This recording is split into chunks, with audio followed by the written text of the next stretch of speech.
یہ بہت بڑی بات ہے. یہ 100 آدمی کا مجمع ہے، اور اگر میں کہوں کہ صاحب اس میں کون سب سے 1 نمبر پر نیک آدمی ہے، تو آدمی جج نہیں کر سکتا ہے کہ یار 1 نمبر کا اس مجمع میں کون آدمی ہے. یہ تو اللہ ہی بتا سکتا ہے نا بھئی کون اس میں نیک ہے. ہم کیا کہہ سکتے ہیں؟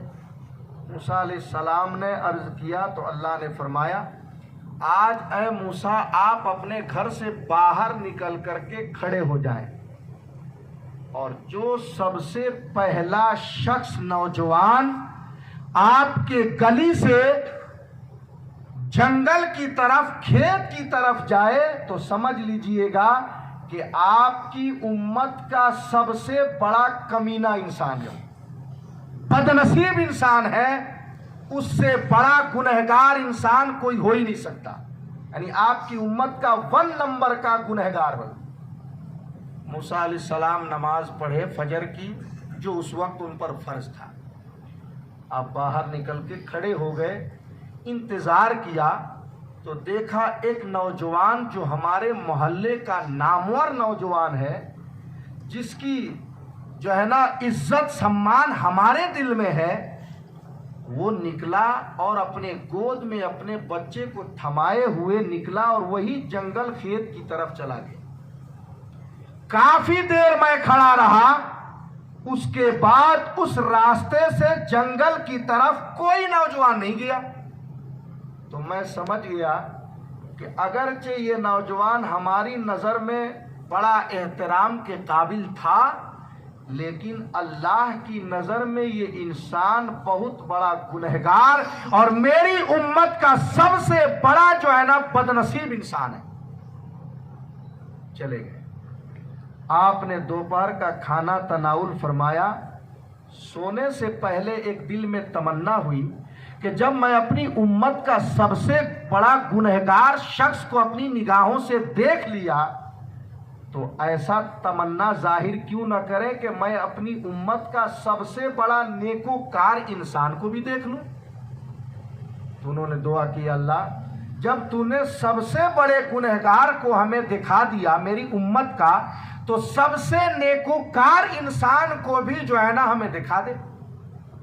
تو اللہ نے فرمایا، اے موسیٰ، شام جب سورج ڈھلے اور عبادت کا وقت ہو جائے، سورج ڈھلنے کے بعد، اور ایک نوجوان جو اس جنگل سے نکل کر کے آپ کے گلی سے گزر جائے، تو آپ سمجھ لینا کہ وہ نوجوان آپ کی امت کا سب سے بڑا نیکوکار جنتی ہے. موسیٰ علیہ السلام کھڑے ہو گئے، انتظار کر رہے ہیں. سورج ڈھلنے لگا. دیکھا کہ وہی نوجوان جو صبح گیا تھا، وہی نوجوان ادھر سے اپنے بچے کو گلے میں دبائے ہوئے نکلا اور میری گلی سے گزر کے چلا گیا. میں شک میں رہا یہ نوجوان تو سب سے بڑا گنہگار ہے، اس کے علاوہ کوئی ہوگا. لیکن میں پوری رات دیکھتا رہا، کوئی نوجوان اس جنگل سے نہیں نکلا. تو میں نے عرض کی، مولا کیا میری امت کا سب سے بڑا نیکوکار انسان وہی ہے جو اب گزرا؟ تو اللہ نے فرمایا، اے موسیٰ، تمہاری امت کا سب سے بڑا نیکوکار اور میرا وفادار بندہ وہی ہے جو تمہاری نظر نے سورج ڈھلنے کے بعد دیکھا ہے. اب آپ خود ہی فیصلہ کریں کہ 4-5 گھنٹے میں اس نے ایسا کیا عمل کر لیا صاحب کہ جب صبح گیا تھا تو وہی نوجوان موسیٰ کی امت کا سب سے بڑا گنہگار شخص تھا، اور جب شام کو وہی نوجوان گزرا تو سب سے بڑا نیکوکار ہو گیا. آخر اس نے جنگل میں ایسی کون سی عبادت کر لی؟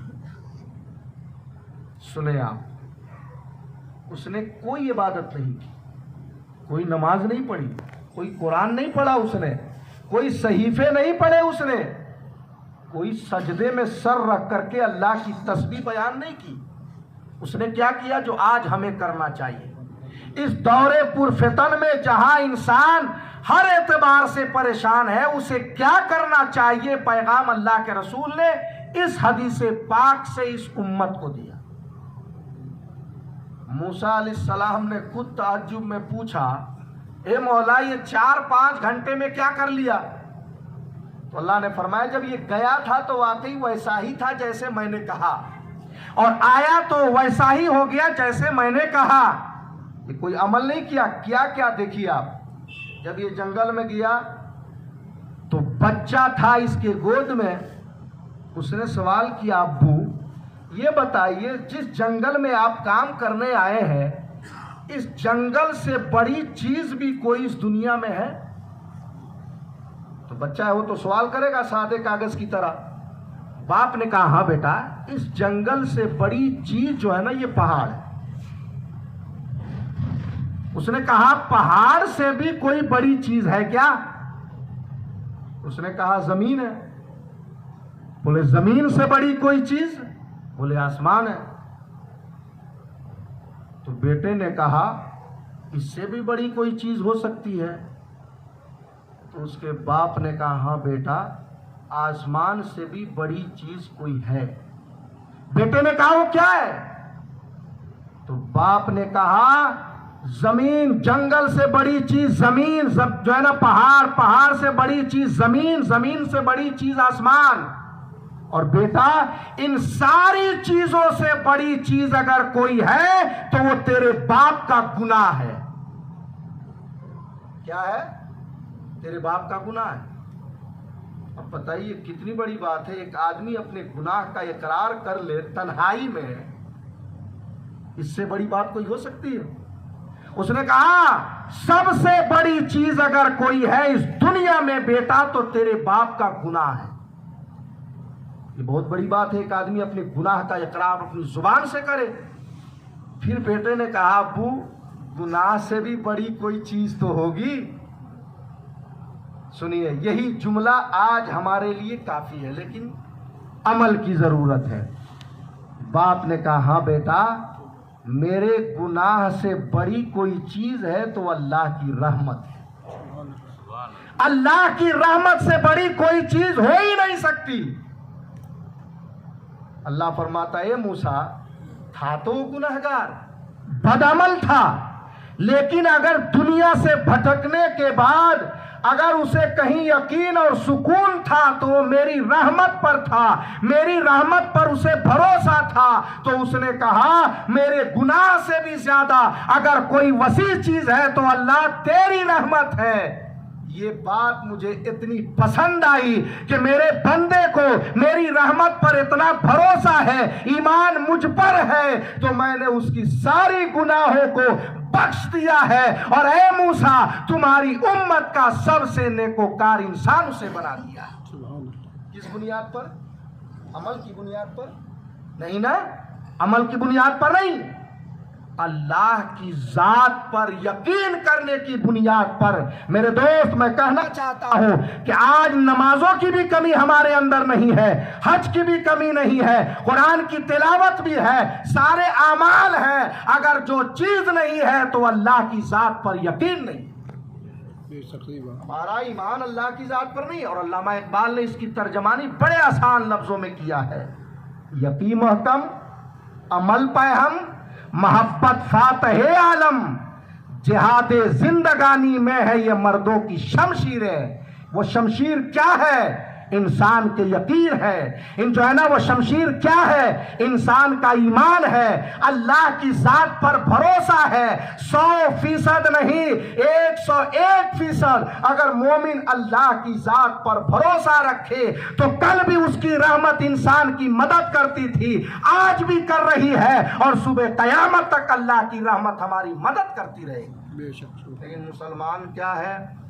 تھوڑی سی پریشانی سے اللہ کے یقین کو ایک بار اپنے ذہن و دماغ سے نکال دیتا ہے، جبکہ اس کے سامنے تاریخ اسلام موجود ہے۔ آپ کو معلوم نہیں جنگ بدر میں کتنے تھے؟ 313 مسلمان تھے، لیکن ان کا یقین 313 کروڑ کے مسلمانوں کے برابر تھا۔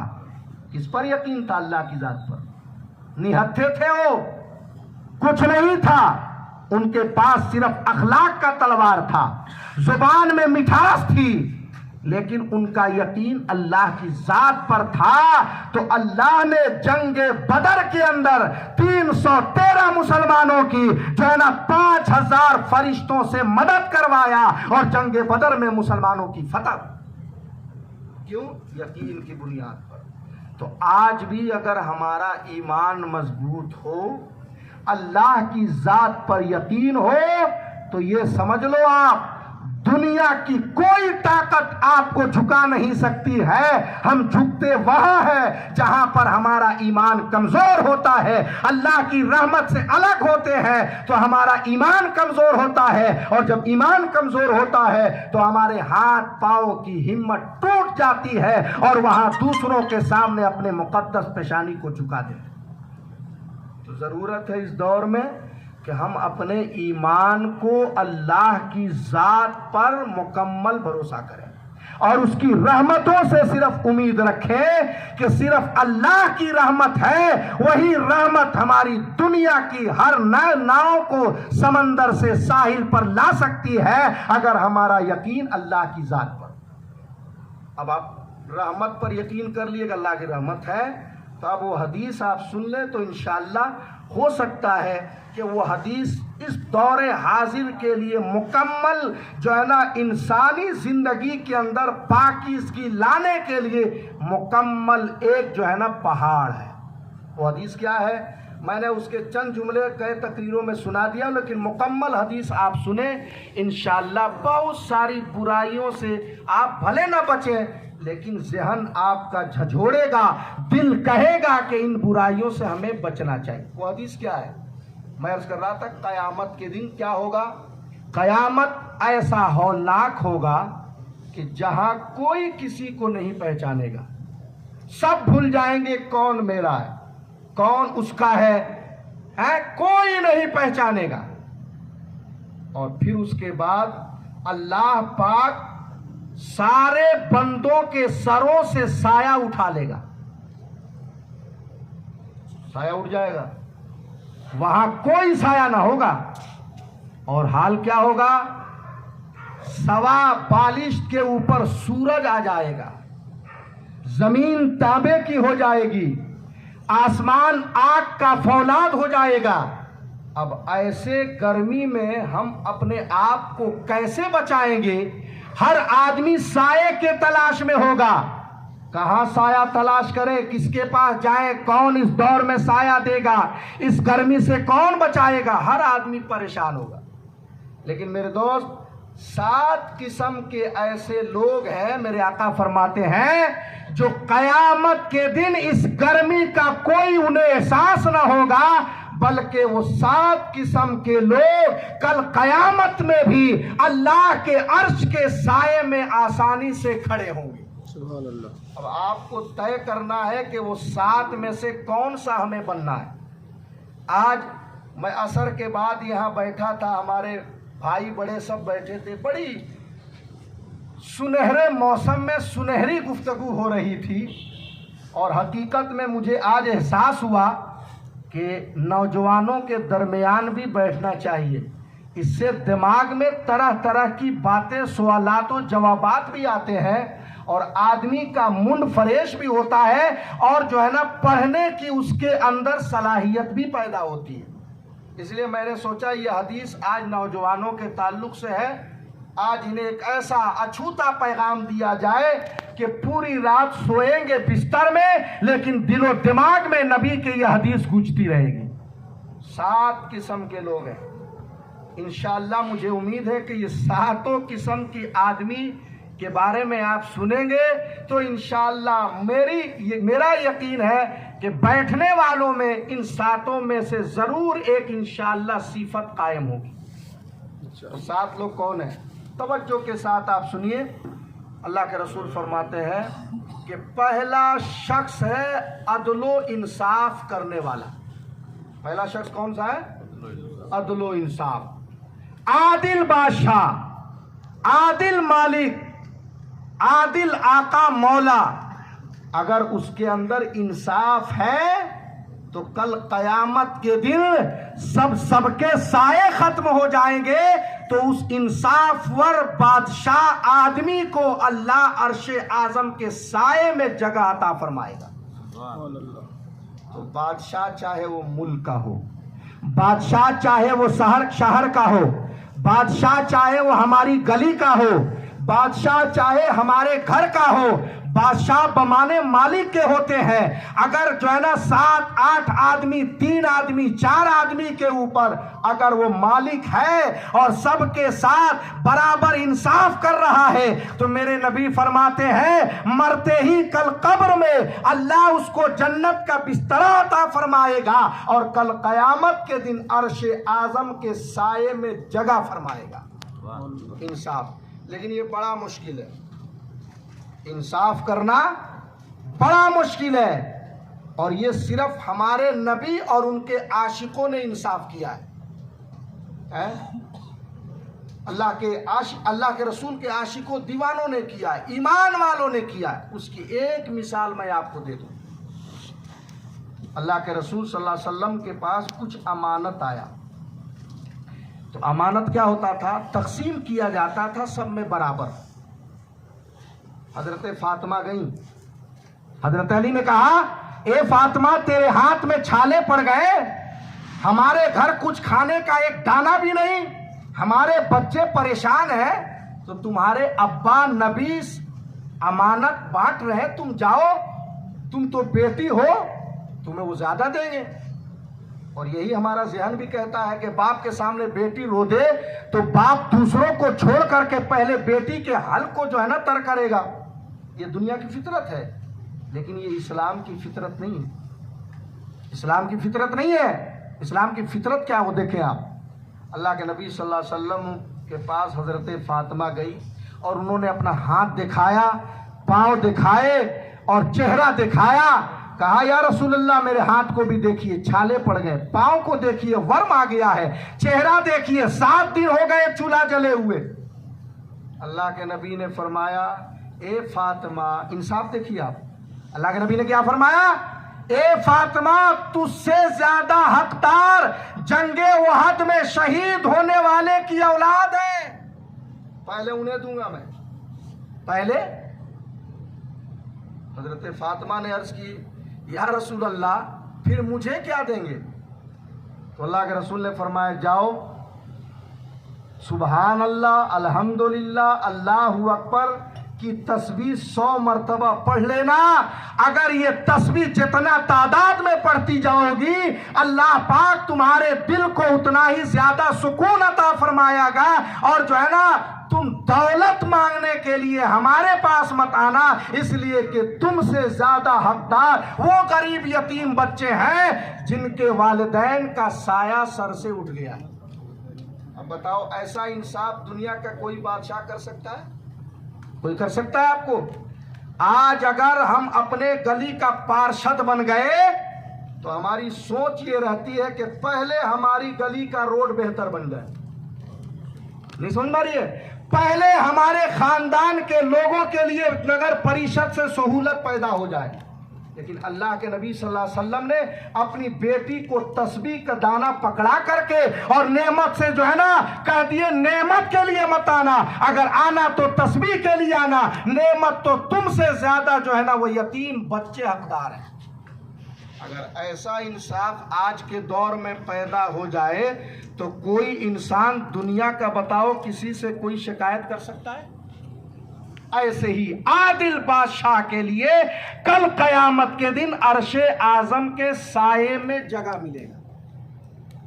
تیسرا اللہ کے رسول نے مثال دیا کہ اگر کوئی باپ ہے اور باپ کی 3 اولادیں ہیں، 2 اولادیں ہیں، 4 اولادیں ہیں، تو اگر باپ کو اختیار ہے کہ کسی کو پورا دے سکتا ہے، اس کا حق ہے، یہ اس پر ہم مسلم پرسنل لا شریعت کے اعتبار سے کوئی قانون نافذ نہیں کر سکتے۔ آپ وہ اس کا مال ہے، اس کا حق ہے، وہ چاہے تو ایک بیٹا کو بھی پورا مال دے سکتا ہے، شریعت کے اعتبار سے اس کی کوئی پکڑ نہیں ہوگی۔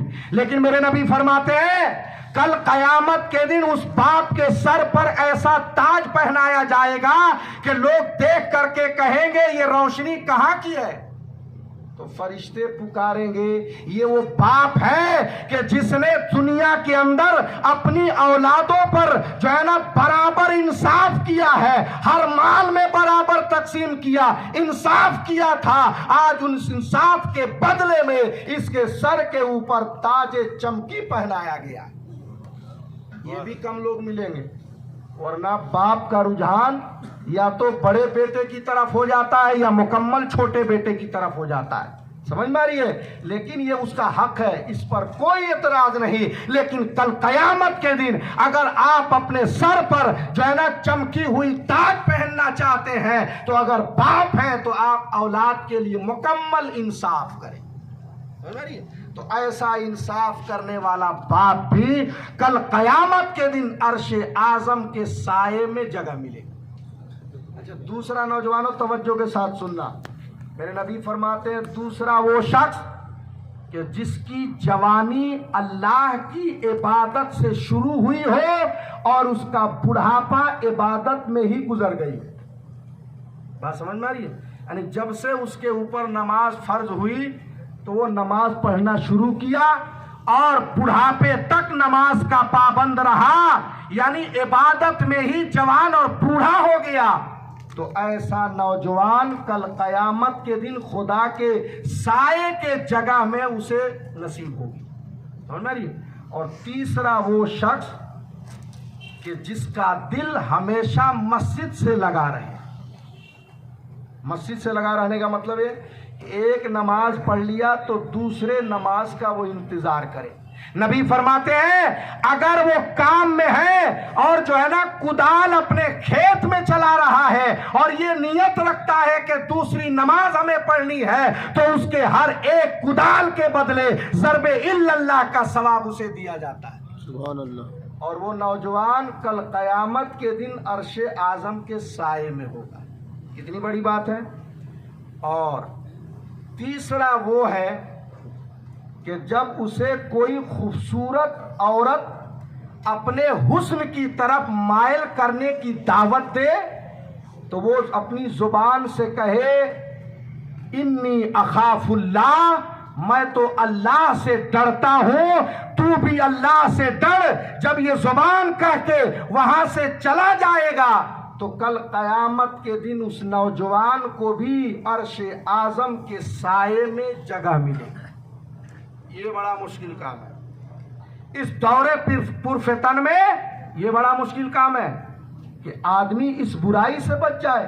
وہ تو سارا جو ہے نا کنیکشن کرنے کی کوشش کرتا ہے، وہ اپنی زبان سے کیسے کہے گا؟ یہ تو وہ کہہ سکتا ہے جس کے دل میں خدا کی محبت ہو۔ تو وہ نوجوان کل قیامت کے دن عرش اعظم کے سائے میں ہوگا۔ اس کی مثال میں آپ کو دوں، فاروق اعظم کے زمانے میں ایک نوجوان تھا، وہ کسی عورت کا عاشق بن گیا، مسجد سے نکلتا اور ایک ہی گیٹ پر کھڑے ہو کے اسی عورت کو دیکھتا تھا۔ عورت نے کہا بھائی مجھے کیوں دیکھتے ہو؟ بولے تم کو میں اپنانا چاہتا ہوں، تم سے نکاح کرنا چاہتا ہوں، مجھے تو بھاگ گئی ہے۔ توجہ کے ساتھ سنیے گا، اس خاتون نے کہا اگر مجھے اپنانا ہے نا تو تمہیں فاروق اعظم کے پیچھے 40 روز پابندی کے ساتھ تکبیر اولا کے ساتھ تمہیں نماز پڑھنی ہوگی۔ تو صاحب عاشق تو یہ کہتا ہے کہ تم ہماری ہو جاؤ، آسمان کے تارے توڑائیں گے چاہے جیب میں ایک اٹھنی نہ ہو۔ وہ تو تارے توڑتا ہے، چونکہ دنیا دھوکہ ہے اور وہ دھوکے میں آ کر کے گناہوں کی لذت سے آشنا ہوتا ہے اور اس آشنائی میں خدا کی پہچان بھول جاتا ہے اور اپنے قدم کو جہنم کی آگ میں ڈال کر اپنے پورے خاندان کی عزت کو خاک آلودہ کر دیتا ہے۔ اس نے کہا صاحب قبول ہے۔ 40 دن نماز پڑھنا شروع کیا۔ جب 40ویں دن آیا تو عورت جہاں بچہ کھڑا ہوتا تھا وہ عورت وہاں کھڑی ملی۔ وہ نماز پڑھ کے 40ویں دن نکل کے گزرنے لگا، نظریں نیچی کی اور چلا گیا۔ پیچھے سے اس عورت نے آواز دیا اے نوجوان، تم نے میرے لیے 40 دن نماز پڑھی اور آج کیا بات ہے؟ میں انتظار کر رہی، تو بھاگ رہا ہے۔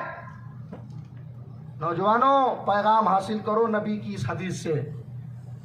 وہ نوجوان کہتا ہے کہ اب مجھے تیری ضرورت نہیں، میں نے تو ایسا نماز سے اپنا دل لگا لیا، ایسا دل لگا لیا کہ جب میں نماز پڑھ کے راستے سے گزرتا ہوں تو مجھے گھٹنے کے بل چلنا ہوتا ہے، کبھی میں بیٹھ جاتا ہوں، کبھی کھڑا ہوتا ہوں. حال یہ ہے کہ اللہ کے فرشتے مجھے چاروں طرف سے گھیر لیتے ہیں، حور عین دعوت دیتی ہے، میں ان کو بچانے کے لیے کبھی بیٹھ جاتا ہوں، کبھی کھڑا ہوتا ہوں، کبھی چلتا ہوں. تو جب نماز سے اللہ کی حوریں ہمیں دعوت دے رہی ہیں تو مجھے فانی چیزوں کی ضرورت نہیں، جو آن میں جو ہے نا فانی ہو جائے، مٹ جائے، مجھے تو وہ مل گیا جو ہمیشہ کے لیے باقی رہے. سمجھ میں رہی ہے؟ تو آدمی اگر شریعت کا پابند ہو جائے تو میں سمجھتا ہوں دنیا کی ہر برائی سے وہ انسان بچ جائے گا اگر صحیح معنوں میں ایمان کامل کے ساتھ نبی محترم کی باتوں پر عمل کر لے. اور پانچواں وہ شخص ہے کہ جو کسی سے محبت اس لیے کرے کہ اللہ راضی ہو. بولو سبحان اللہ. سبحان اللہ. یہ بھی اس دور میں بہت ضروری ہے. آدمی اس وقت کسی سے محبت کرتا ہے تو صرف مطلب کے لیے. سن رہی ہے؟ مطلب کے لیے. آپ اس لیے محبت کرو کہ یہ انسان ہے، آپ اس لیے محبت کرو کہ یہ اللہ کی مخلوق ہے، یہ اللہ نے اسے ہمارے ساتھ پیدا کیا ہے، ہم اس کے ساتھ زمین پر رحم کریں گے تو کل قیامت کے دن اللہ ہم پر رحم فرمائے گا. کسی سے محبت کرو تو اللہ کے لیے، اور کسی سے دشمنی کرو تو اللہ کے لیے. دشمنی کا مطلب سمجھا دوں، محبت تو آپ سمجھ گئے. محبت مذہب نہیں سکھاتا اس سے صرف محبت کرنا. مذہب یہ کہتا ہے تم انسان سے محبت کرو، اگر انسانیت سے پیار کرو گے تو تم اللہ کے برگزیدہ بندے بن جاؤ گے. اگر مذہب کی بنیاد پر پیار کرو گے تو تمہارا اسلام سمیٹ کر کے ایک جگہ سمٹ جائے گا. مذہب عام محبت بانٹنے کی تلقین کرتا ہے، اور دشمنی کا مطلب یہ ہے کہ ایک آدمی محلے میں اتنا فتنہ پرور ہے کہ وہ اتنا برائی کرتا ہے کہ وہ انسان کسی سے نہیں ڈرتا ہے. تو آپ اپنے دل سے اس کو برا جانیں کہ وہ انسان ہمارے محلے کا سب سے برا انسان ہے کہ جس کی بنیاد پر اللہ کی رحمت ہمارے محلے میں نہیں برستی ہے. آپ اس سے نفرت کریں، دل سے، زبان سے نہیں. آپ نفرت کریں گے تو وہ احساس کرے گا شاید کوئی ایسی برائی ہے کہ پورا محلہ ہم سے کٹ رہا ہے. انشاءاللہ اسے احساس ہوگا، اور جب ضمیر جگے گی تو وہ اپنی گناہ سے توبہ بھی کر سکتا ہے. یہ ہے دشمنی کا مطلب. سمجھ میں آ رہی ہے؟ اور پانچواں وہ شخص ہے، پانچواں وہ نوجوان. اللہ اکبر، کتنی پیاری بات ہے. پانچواں وہ نوجوان ہے کہ جو اپنی جوانی کا استعمال لوگوں کی خدمت کے لیے کرے. سبحان اللہ، سبحان اللہ. اتنی پیاری بات. خدمت، بوڑھوں کی خدمت کرو، اپنے گلی محلے کے جو ہے نا بزرگوں کی خدمت کرو، اگر کوئی مجبور ہے تو اس کی مدد کرو. میرے نبی فرماتے ہیں 3 شخص کے اوپر روز میری جو ہے نا اللہ کی نگاہیں عنایت ہوتی ہے. پہلا وہ شخص جو صبح سے اٹھنے کے بعد یہ خیال رہتا ہے کہ میں آج ہر پریشان لوگ جو بھی ملے گا مجھ سے جہاں تک ہو سکے گا میں اس کی مدد کروں گا. تو اللہ کے رسول فرماتے ہیں اللہ اس کو نظر رحمت سے دیکھتا ہے کہ اس کے دل کے اندر انسانیت سے پیار ہے. وہ نوجوان کہ جو محبت سے کسی کا دل جیت لے تو کل قیامت کے دن جب سارے سائے جواب دے دیں گے تو اس نوجوان کو اللہ عرش کے سائے میں جگہ دے گا. یہ بھی بڑا مشکل کام ہے. سمجھ میں آ رہی ہے؟ اور چھٹا وہ شخص ہے کہ ایک ہاتھ سے کسی کی مدد کرے تو دوسرے ہاتھ کو پتہ نہ چلے. سمجھ میں آ رہی ہے؟ ایک ہاتھ سے کسی کی مدد کرے تو دوسرے ہاتھ کو پتہ نہ چلے. آج ہم کچھ بھی دیتے ہیں تو صاحب کس کس ذریعے ہم اس کو پرچار کرتے ہیں کہ لوگ جان جائیں کہ میں نے یہ کیا ہے. صاحب ایک ہی مسئلہ ہے کہ زکوٰۃ کا پیسہ دو ایسے دور میں کہ جو لوگ زکوٰۃ نہیں نکالتے ہوں تو ایسے دور میں زکوٰۃ دکھا کر کے دو تاکہ دوسروں کے دلوں میں زکوٰۃ کی اہمیت معلوم ہو جائے. لیکن صدقہ و خیرات کرو تو ایک مٹھی سے دو تو دوسرے ہاتھ کو پتہ نہ چلے. اگر ایسا صدقہ آپ کرتے ہیں تو کل قیامت کے دن اللہ آپ کو عرش اعظم کے سائے میں جگہ دے گا. اور ساتواں وہ شخص جو آپ کے لیے اور اس مجلس کے لیے سب سے عمدہ بات ہے، سب سے، اور الحمدللہ اس میں دیکھتا ہوں ہمارے محلے کے نوجوان بہت آگے ہیں. میں یہ بات کہنا نہیں چاہیے، کہہ رہا ہوں اللہ کا شکر ادا کرتے ہوئے کہہ رہا ہوں. میں ہر چیز میں دیکھو، ایک نماز پڑھنا ہی عمل نہیں ہے، نماز کے علاوہ بھی بہت بڑا عمل ہے. صاحب آپ کسی بیمار آدمی کو علاج کروا دیں، اس سے بڑا عمل کیا ہو سکتا ہے؟ کوئی بچہ پڑھنے والا ہے، اس کے پاس ذرائع نہیں، اس کو آپ نے تعلیم دے دیا، اس سے بڑا ثواب کیا ہو سکتا ہے؟ میرے نبی نے فرمایا کہ ایک بچے کو ایک حرف کی تعلیم کا انتظام کر دینا کل قیامت کے دن اپنے پیشانی کو روشن کرنے سے زیادہ کچھ نہیں ہو سکتا ہے. ایک حرف، اور کسی نے پوری پڑھائی کا انتظام کر دیا، نہیں سمجھ رہی؟ تو یہ مدد اللہ کے نبی فرماتے ہیں ساتواں وہ شخص کہ جس نوجوان سے محلے کا، شہر کا ہر آدمی کہتا ہو کہ یہ نوجوان با اخلاق ہے. یہ نہ کہ پکا نماز، یہ نہیں، با اخلاق. اسلام میں اخلاق کا ایسا مہتو ہے کہ جس کی مثال کوئی عمل کی نہیں ہو سکتی ہے. میرے نبی نے فرمایا ساتواں وہ نوجوان کہ جس کا اخلاق عمدہ ہو، بولے تو میٹھا بولے، چلے تو لوگوں کو فائدہ پہنچائے، بیٹھے تو لوگوں کو فائدہ پہنچائے، اور اس کے دل میں بڑوں کا احترام ہو، چھوٹوں کے لیے شفقت ہو، اور مجبوری کا غلط فائدہ نہ اٹھائے.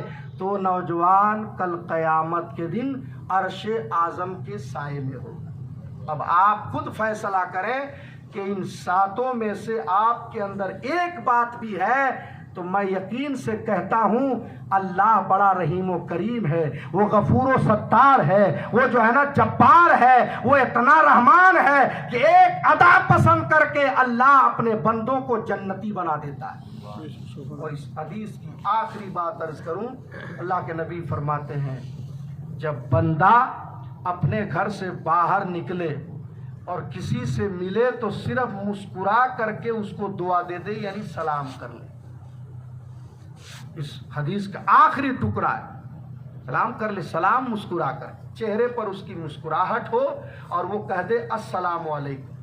میرے نبی فرماتے ہیں ایسا نوجوان کل قیامت کے دن سب سارے قیامت والوں اس کو ٹھکرا دیں گے تو اللہ اعلان کروائے گا فرشتوں سے، اے فرشتوں اعلان کرو یہ وہ نوجوان ہے کہ جس کے اخلاق اور مسکراہٹ کو میں نے دنیا ہی میں پسند کر لیا تھا، اور اس مسکراہٹ کی برکت سے یہ نوجوان آج جنت میں داخل ہو رہا ہے. یہ بھی بڑا مشکل کام ہے، کسی کو مسکرا کر کے سلام کرنا.